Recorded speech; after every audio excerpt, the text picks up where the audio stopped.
Бүкіл әлемдік сауда орталығының ғимараттары 2001 жылға 11 қыркүйектегі лаңкестік әрекетке дейін әлде қашан залал деді. Тіпті егіз ғимаратты бұзу туралы жобаларды дайын еді.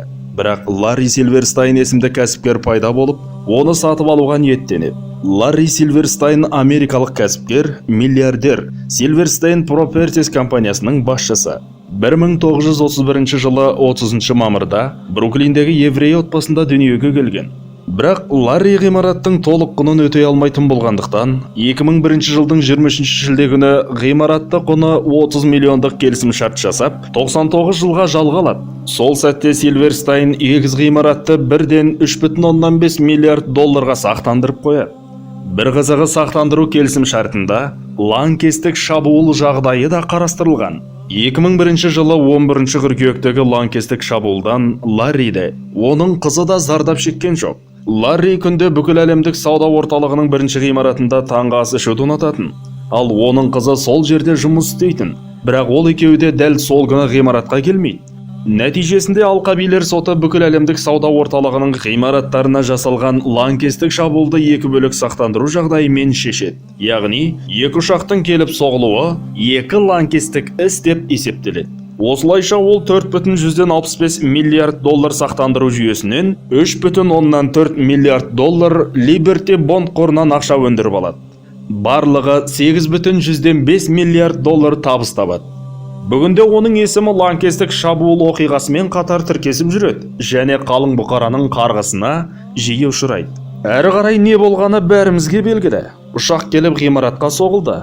Бір қызығы, ол құлайтындай жағдайда емес еді. Бірақ егіз мұнара 10 секунд ішінде құлап түсті. Бұл тек ғимаратты арнайы жарылғышпен бұзу барысында ғана мүмкін нәрсе. Құрылыстан хабар бар адамдар бірден түсінеді. Сонымен ғимарат құлады. Бүкіл Манхэттен улы канцерогенді асбестің шаң тозаңына оранды. Шамамен 3000-нан астам адам өлді. Олардың көбісі қарапайым жұмысшылар еді. Егіз мұнара бұғалтерлік теңгерімде пайда емес, зиян әкелетін залалды актив еді. Себебі ол заманауи талаптарға сай емес болды. Оны қалпына келтіру үшін 900 миллион доллардан астам ақшаға жетеді. Ларри әрине оңбаған адам, бірақ ол ақымақ емес. Ол кепілдік берілген залалды активті сатып алды.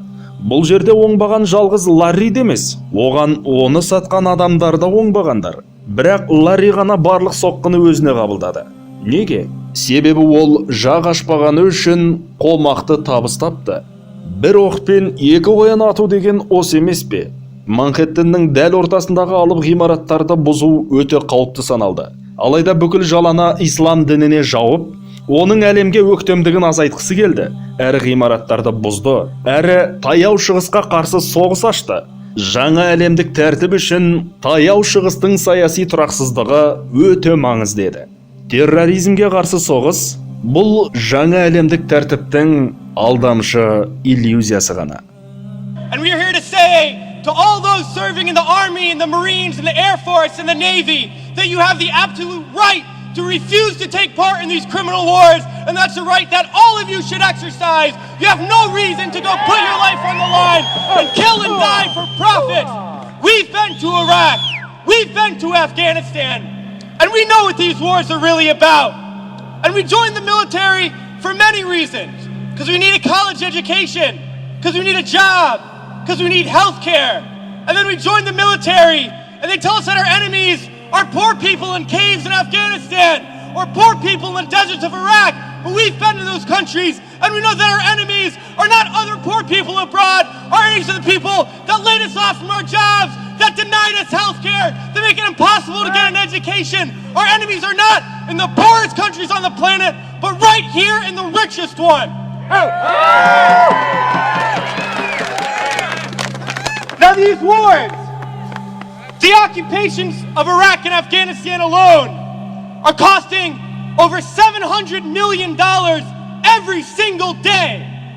This is a crime every single day while so many of us are hurting. Well, I think all of us here and the vast majority of people in this country would agree that we can spend $700 million a day better than bombing people that we have no reason to bomb. We can spend $700 million a day rebuilding those countries we've destroyed. We can spend $700 million a day caring for the veterans we get home when they get home, and then we can spend $700 million a day giving every single person health care, a college education, a job, and a livelihood, and a home. That's what we need to be spending our money on.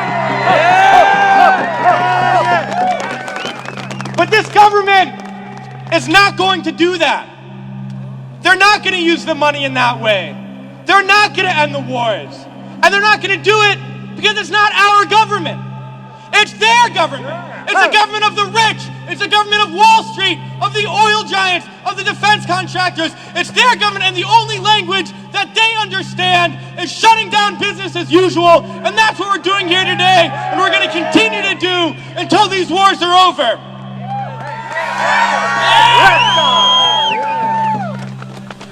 Well, it's crystal clear now that these wars are going to continue and expand and go into other countries. That is the trend. That is what we know, that there is perpetual war, and it's only going to stop if the people stand up and stop it. And that's what we're going to do, sisters and brothers.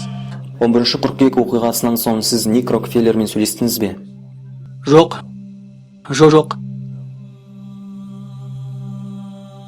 Бірақ ол сендер Усама бен Ладенді үңгірлерден іздеп жүрген солдаттарды көресіңдер деп айтқан болатын. Түсінесіз бе? Сендер осы жігіттерді іздеп жүрген солдаттарды көресіңдер деді. Ал мұның бәрі алаяқтық болады деді ме? Бұл жалған, мұның бәрі жасанды. Бұл алаяқтық. Ол мұны айтқанда күлді ме, әлде суыққанды түрде айтты ма? Жоқ, бұл арсыз күлкіден әрі еді. Мысқыл. Бұл барынша мынаған ұқсас болды. Барлығы қандай ақымақ еді. Қарашы, барлығы қандай ақымақ. Біз қалағанымызды жасай аламыз. Иә. Және үкіметтің екіжүзділігі мен бізге өтірік айтуын тоқтатуымыз керек. Көріп тұрсыз ғой, көптеген адамдар бұл елде не болып жатқаны жайлы шындықты біледі. Олар 11 қыркүйек жайлы шындықты біледі, бірақ олар орындарынан тұруға қорқады. Адамдар батылдығын қолға алып, орындарынан тұрып, мен шындықты білемін, енді төзбеймін деуі қажет.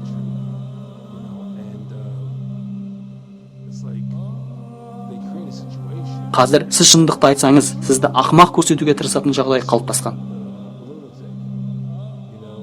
Басқаша айтқанда, егер әлдекім ТВ шоуға барып, 11 қыркүйек үкіметтің ісі деп айтса, тух, сен ақымақсың, сен есіңнен ауысқансың дейді, сізді керемеждейді. Сіз бұдан қорықпауыңыз қажет. Ендігәрі бұл жүрмейді. Менің айтпағым, бізді тек ақымаққа шығарғаннан басқа оларда факт жоқ. Иә, біз мұны білеміз.